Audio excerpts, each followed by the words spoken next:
संत जनों का, भक्त जनों का। उन्होंने कहा कि साहब एक भजन आप गाते हैं हमेशा, तो भजन जरूर आप 5 मिनट लगेगा सुना दीजिए। उसका व्याख्यान हम नहीं करेंगे क्योंकि कई बार व्याख्यान कर चुके हैं। तो भजन का आप लोग ताली के साथ में भजन बोलेंगे तो पीछे से ताली के साथ उसका आनंद आप लोग लेंगे और आप लोग भी मधुर मधुर ताली बजाएंगे। इतना ताली मत बजा दीजिएगा कि मेरे लिए काम का आवाज कम हो, धीरे धीरे बजाना है।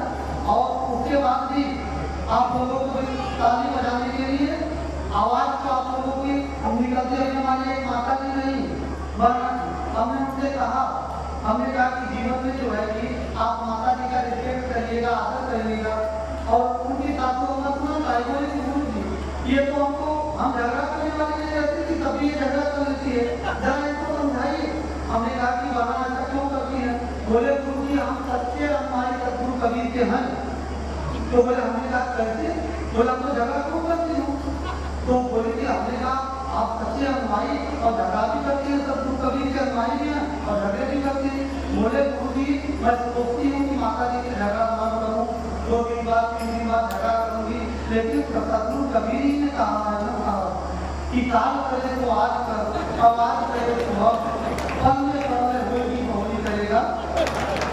तब वो झगड़ा को उन्होंने ले लिया। हमने कहा हमारा भजन के लिए साफ करते ही काल करे तो आज कर, आज करे तो बहुत सी बातें आप लोगों से करना था, लेकिन एक शब्द गुरुदेव का काका आनंद विचार और खाके मुंजन पंडिता वेद पावे। एक अगर सब महापुरुषों की एक ही शब्द अपने जीवन में अगर आप उतार लेंगे तो आपका जीवन धन्य हो जाएगा। इसलिए बहुत सी बातें आप लोगों से करना था, लेकिन आप समय की मर्यादा को ध्यान रखते हुए और आइए एक हम लोग छोटे से भजन बोलेंगे, आप लोग उसका आनंद उठाएंगे। बोलिए सदगुरुदेव की ज्योति माही से है चकमक माही आग, तेरा साईं तुझ में है जाग सके तो जाग।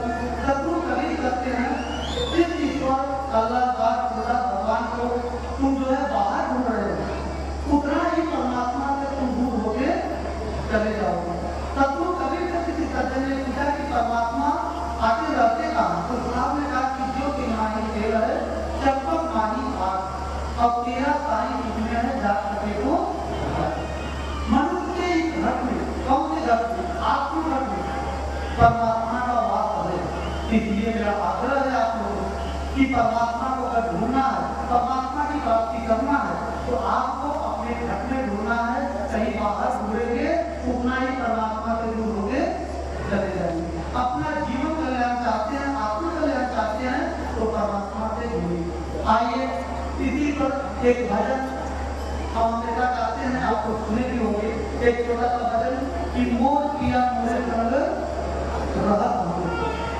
वो परमात्मा रूपी किया वो हमारे पास में है, कहीं दूर नहीं है। उसे दूर लोग दूर बताते हैं, लेकिन सदगुरु कबीर ने पास बताया कि आपके घर में है, कहीं बाहर नहीं है। इतना जरूर ध्यान दीजिएगा, जात धर्म मजहब से परमात्मा मिलने वाले नहीं है। परमात्मा अगर मिलेंगे तो परमात्मा मिलेंगे सुमिरन से, भजन से, अपना परमात्मा की प्राप्ति अनुभव कर सकते हैं। लेकिन कोई अगर सोचिए कि किसी जात में पैदा